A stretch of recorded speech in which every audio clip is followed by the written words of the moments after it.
గెలిచిందంటే steel plant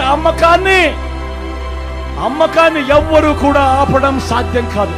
ఎందుకనంటే వాళ్ళు దీన్నే ఎన్నికల రెఫరెండంగా తీసుకుంటారు.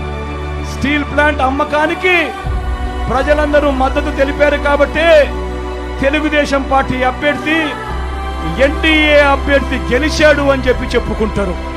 ప్రతి ఒక్కరూ కూడా ఆలోచన చేసుకోమని చెప్తా ఉన్నా, ప్రతి ఒక్కరూ కూడా గుర్తు పెట్టుకోమని చెప్తా ఉన్నా ఈ అంశాన్ని. దాని తర్వాత జగన్ ఆపడానికి ఎంత ప్రయత్నం చేసినా కూడా వాళ్ళ నోట్లో నుంచి వచ్చే ఒక బాట, నీకెందుకయ్యా బాధ, వాళ్ళకు లేని బాధ నీకెందుకయ్యా బాధ, వాళ్ళు ఎన్డీఏకి ఓటు వేశారు అనంటే, తెలుగుదేశం పార్టీకి ఓటు వేశారు అనంటే దాని అర్థం వాళ్ళంతా స్టీల్ ప్లాంట్ అమ్మకానికి వాళ్ళంతా కూడా గ్రీన్ సిగ్నల్ ఇచ్చినట్టే కదయ్యా, నీకెందుకయ్యా బాధ అని చెప్పి ఆ తర్వాత వాళ్ళు జగన్ను కూడా అంటారు అన్న